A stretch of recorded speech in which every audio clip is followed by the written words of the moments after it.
ଏହା ଭାରତ ସରକାରଙ୍କ ଏକ ଯୋଜନା। ବାଲେଶ୍ୱର ଜିଲ୍ଲାର ବିଭିନ୍ନ ଗ୍ରାମ ସହରାଞ୍ଚଳରେ ବାସ କରୁଥିବା ନିମ୍ନ ବଣ୍ଡିତ ପାରମ୍ପରିକ କାରିଗରମାନେ ଏହି ଯୋଜନା ମାଧ୍ୟମରେ ଉପକୃତ ହୋଇପାରିବେ। ଏଭଳି ଲୋକମାନଙ୍କ ପାଇଁ ବୃତ୍ତି ପରିଚୟ ପତ୍ରର ଯୋଗାଣ, ପ୍ରଶିକ୍ଷଣ, ନିଜୁରୀ, ଋଣ ଏବଂ ବଜାର ସହାୟତା ଉଦ୍ଦେଶ୍ୟରେ ପ୍ରାବଧାନମାନ କରାଯାଇଛି।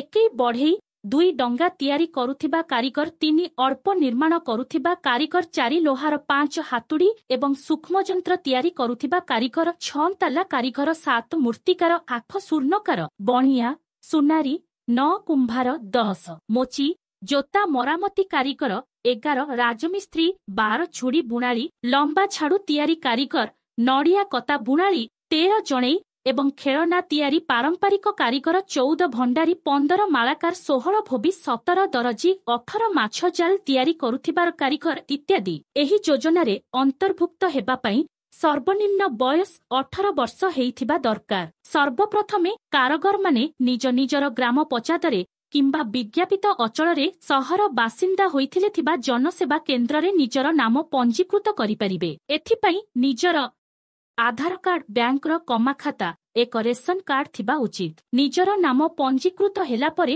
କାରିଗରମାନେ ଭାରତ ସରକାରଙ୍କ ମାଧ୍ୟମରେ ବିଭିନ୍ନ ସରକାରୀ ସାହାଯ୍ୟ ପାଇବା ପାଇଁ ମନୋନୀତ ହୋଇପାରିବେ। ପ୍ରକାଶ ଥାଉ କି ପ୍ରତ୍ୟେକ କାରିଗର ପରିବାରର କେବଳ ଜଣେ କାରିଗର ସରକାରୀ ସାହାଯ୍ୟ ପାଇବାକୁ ଯୋଗ୍ୟ ଅଟନ୍ତି। ଭାରତ ସରକାରଙ୍କ ସାହାଯ୍ୟ ମଧ୍ୟରୁ ନିମ୍ନରେ କେତୋଟି ଲାଭ ସମୂହ ପ୍ରଦାନ କରାଗଲା। 1 ବିଶ୍ୱକର୍ମ ଭାବରେ ସ୍ୱୀକୃତି ପ୍ରଦାନ, PM ବିଶ୍ୱକର୍ମା ପ୍ରମାଣପତ୍ର ଏବଂ ପରିଚୟ ପତ୍ର ପ୍ରଦାନ।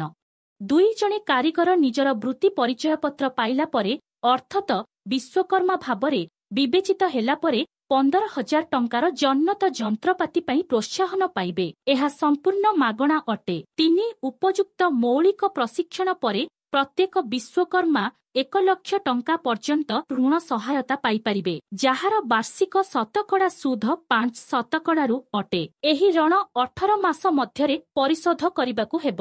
ଏହା ବ୍ୟତୀତ ପ୍ରଶିକ୍ଷଣ ଭତ୍ତା ଦିନକୁ 500 ଟଙ୍କା ପ୍ରଦାନ କରାଯିବ।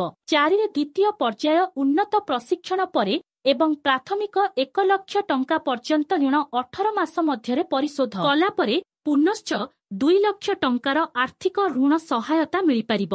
ଏହା 5% ସୁଧ ହାରରେ 30 ମାସ ମଧ୍ୟରେ ପରିଶୋଧ କରିବାକୁ ହେବ। 5 ଡିଜିଟାଲ କାରବାର ପାଇଁ କାରବାର ପିଛା 1 ଟଙ୍କା ଏବଂ ସର୍ବାଧିକ ମାସିକ 100 କାରବାର ପାଇଁ ପ୍ରୋତ୍ସାହନ ପ୍ରଦାନ।